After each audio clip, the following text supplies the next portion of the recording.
My name is Michael, and I've been driving for a rideshare service in Los Angeles for nearly 5 years.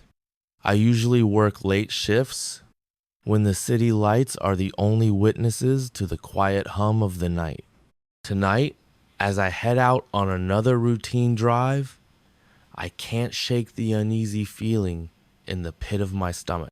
The city's neon glow fades behind me as I leave the crowded streets for the silent, dimly lit back roads.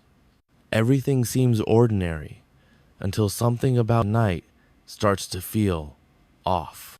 I start my shift around 11:30 p.m., believing that the solitude of late night drives keeps the oddities at bay. I remember the familiar hum of my 2010 Chevy Impala, the same car that's carried me through countless shifts. As I cruise along the freeway, I replay in my mind the routine pickups and the odd characters I've encountered over the years.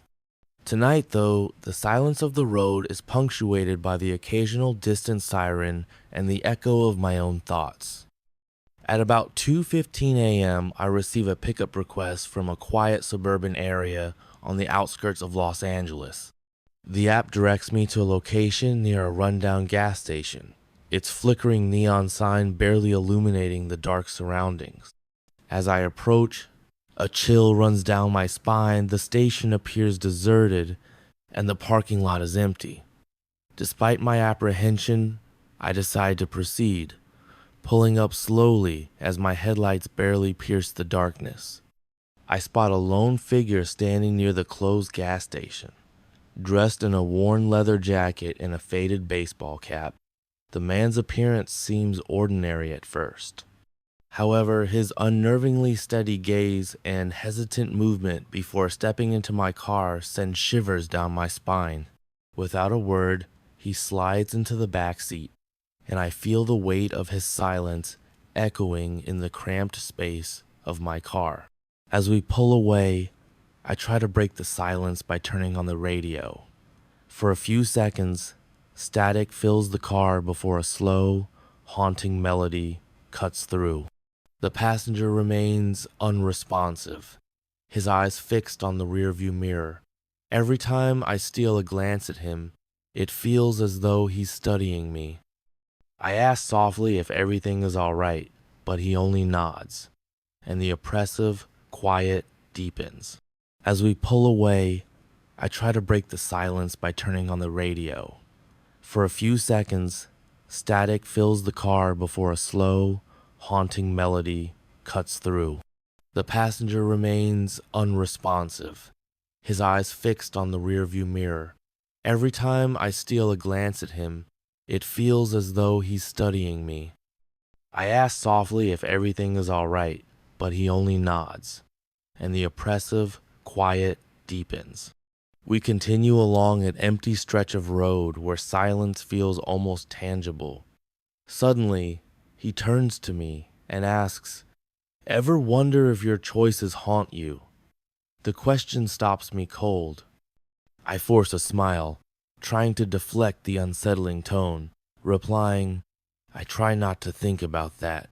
His expression remains unreadable as he leans back, lost in the passing scenery.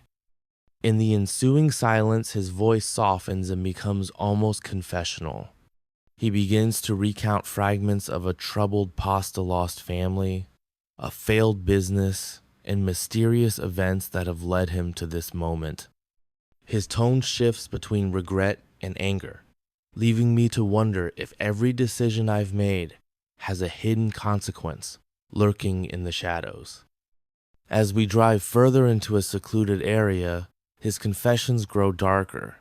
He whispers, "I made a choice that changed everything," his eyes glistening with unshed tears. The story sends my thoughts spiraling. What if every seemingly insignificant choice had a shadow attached to it? I feel a tightening in my chest as his sorrow and fear seep into the quiet night. The drive takes an unexpected turn when we approach a narrow, winding road bordered by dense trees. Suddenly, my phone buzzes with an incoming call. I glance at the screen. It's an unknown number. I ignore it at first, but soon another call comes through. My hands begin to tremble as I answer, only to hear a distorted voice reciting my full name and address, as if reading from a file. I slam the phone down, my heart pounding in my ears. I steal a glance at the rearview mirror and see the man's eyes widen in silent shock. For a brief, disorienting moment, our eyes lock. It feels as if an unseen force is watching us both, a presence that goes beyond the realm of explanation.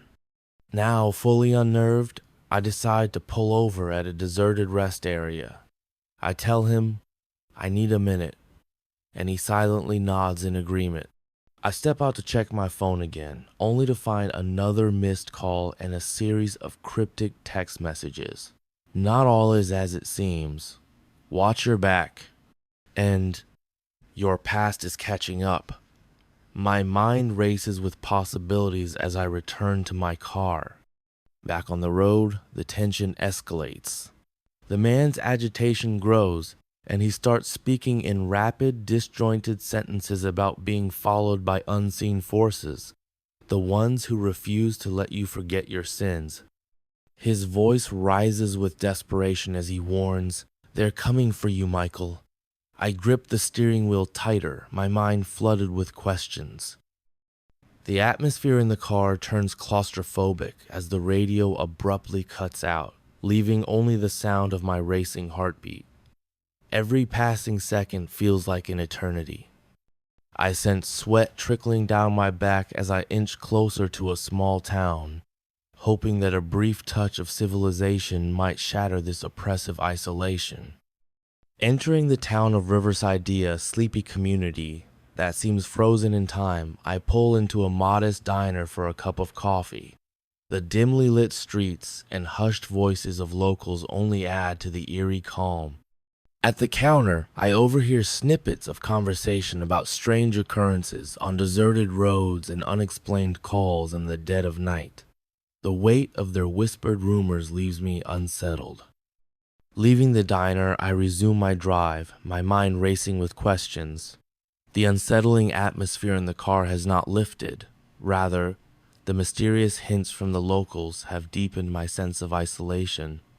The unknown caller's message and the stranger's cryptic warnings blend together, creating an almost unbearable tension as I navigate the quiet streets. In the dim glow of Riverside streetlights, the journey takes on a surreal quality. I feel as though every shadow hides a secret. Every whisper of wind carries a warning. The strange man in the back seat appears more agitated than before, his eyes darting nervously as he mumbles about debts unpaid and sins unatoned. The night air grows colder, and I can no longer shake the feeling that I'm not alone. I near my final destination, a nondescript apartment complex on the outskirts of Riverside. As I pull up, the man turns slowly and, in a low, almost mournful tone, says, "Be careful with your choices, Michael. They have a way of finding you." His words hang in the air long after he steps out, leaving me with more questions than answers. Driving home in a state of disbelief, I replay every moment of the night. The unknown caller, the cryptic texts, and the stranger's confessions all merge into a haunting tapestry of fear and uncertainty. Back in my apartment in downtown Los Angeles, the quiet of the night only amplifies the echo of his words. I wonder if the events of tonight are merely the product of an overactive imagination, or if a deeper, inexplicable force was at work. I sit alone in the silence, haunted by the feeling that every choice I make might someday come back to me in the most unexpected and frightening way. The night's events leave an indelible mark on my soul, a reminder that some secrets are best left unexplored, and that even in the routine of everyday life, darkness can find its way in.